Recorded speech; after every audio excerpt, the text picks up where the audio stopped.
Three flights, one ocean, one river.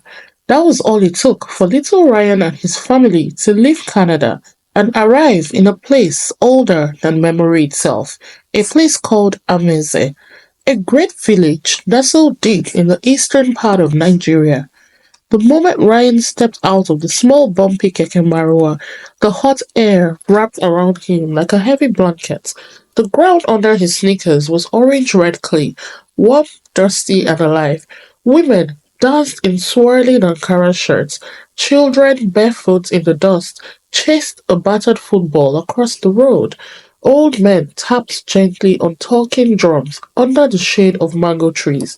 The air smelled of roasted yams, firewood, and fresh rain waiting in the clouds. Ryan clutched his small backpack tighter. He wasn't sure if he should feel scared or excited. His mother smiled warmly and leaned close. No, Mom. Welcome home, my child. Waiting at the house was Mama Noye, Ryan's grandmother, her wrapper bright red and gold, her laughter wide enough to fill the entire village square. She hugged Ryan tight, lifting him off the ground in her strong arms. Ryan, well, ma, we have waited for you. The next morning, the whole village buzzed with excitement. It was the Iriji festival, the New Yam festival. Drums echoed from every corner, goats bleated, women carried baskets on their heads, their babies tied to their backs. Ryan couldn't believe how many people hugged him. Every auntie, uncle, and cousin seemed to know his name before he even said hello. At the market, he tried roasted corn for the first time, spicy suya, and sweet coconut pieces wrapped in leaves. That evening, under the giant ukwa tree, the village singers performed. One of the songs caught Ryan's ear. He remembered it faintly from when his mom used to sing while washing dishes in Canada. The translation of the song was, Dear mother, dance joyfully. This is a good time. We will dance and celebrate. He smiled, feeling something deep and happy stir inside him. A few days later, Ryan was playing football on the street with his cousins, Chinedu, Obina, and small Ngozi, who twirled more than she kicked. The ball skidded off Ryan's foot, bounced over a bump, and rolled toward the edge of the forest, the Ohia Ukawa forest, the forest that reveals, they called it. Don't go too far, Ryan, Chinedu shouted. But Ryan, laughing, chased after the ball.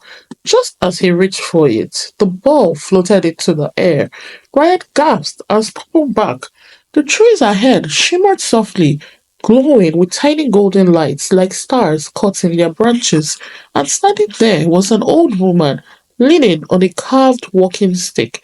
Her wrapper was deep green and gold, her eyes sharp and kind. Everyone in the village knew her by her name, Wayoma, the Wise One. Wayoma's voice was gentle but strong. Ryan, wow, do not fear. I have waited for you. I travel from village to village, searching for those whose hearts are pure and who are not afraid to help others. Today, it is your turn. Ryan swallowed hard. He wanted to run back to his cousins, but something about the way she smiled made him stay. Floating above her head was a calabash, beautiful, carved with patterns that seemed to move if you stared too long. Take it, she said simply. Ryan reached for it, but it wouldn't come down. He floated higher. The calabash would only answer to a song, a true song from your spirit. Do you know any songs of our people? Asked Wayoma. Ryan thought hard. Then he remembered the songs his mom used to hum on rainy days. The ones she said were from her own mother's village. He took a deep breath, stepped forward, and began to sing the old Igbo song. The song translated to who says life is not good? As we live, we give thanks. He clapped his hand along, trying to find the rhythm. As he sang, the calabash lowered, glowing even brighter. Ryan smiled, feeling braver now. He added another song, the one he heard at the festival. That one translated to, The celebration has come, the celebration has come. Let us dance and rejoice. He spun lightly in the dust, clapping and singing with all his heart. The golden lights from the forest rose higher and higher, spreading like fireworks across the sky.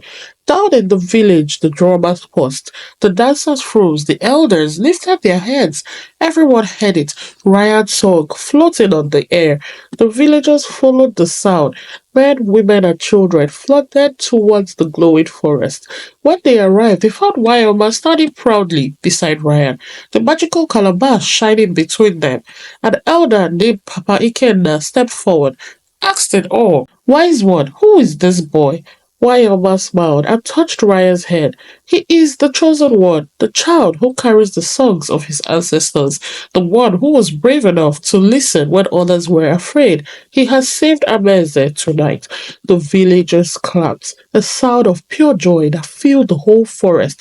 They lifted Ryan onto their shoulders, singing and cheering, "Our child, child of Amaeze, our Ryan." That evening, under the glittering stars, the village of Amaze danced long after the fires had gone out. Ryan had fallen asleep beneath the big okra tree, his crown of leaves still on his head, his heart full, his dreams glowing. And when he woke up a few hours later, there beside him was the small calabash, no longer floating but seated quietly, waiting for the next time courage would be needed. As Ryan stretched and rubbed his eyes, he spotted something shiny hanging from a tree nearby, a strange, beautiful fruit he had never seen before. It was shaped like a star with thick yellow-green skin and deep ridges. It smelled sweet and earthy. Curious Ryan asked the passing woman what it's called. She laughed and waved over a nearby farmer. "Ah, that's Udara Beke," the man said proudly. "We call it the white African star apple. It only grows near the oldest trees, and those who find it are said to have strong hearts and sweet dreams." He plucked one carefully and handed it to Ryan. Ryan turned it over in his hands, feeling the warm sun on its skin. He smiled politely and said, "Dalu, thank you." But instead of taking a bite, he tucked the fruit carefully into his small backpack. "I want to show it to my mom first," he said proudly. And as he walked slowly back through the dusty village paths, past goats, mango trees, and tiny barefoot children waving at him, Ryan felt something warm grow inside him. Not fear, not confusion, just pride and joy. He couldn't wait to tell his friends back in Canada about everything he had seen, everything he had learned, and everything he now knew about where he came from. And deep in his heart, he knew this was just the beginning of many more adventures in Amaze. Thank you for watching. Don't forget to leave a comment, like, and subscribe. The Adventures of Little Ryan book series is now selling on Amazon. Click the link in the bio of this page or in the video description below to purchase, and we will see you next time on The Adventures of Little Ryan.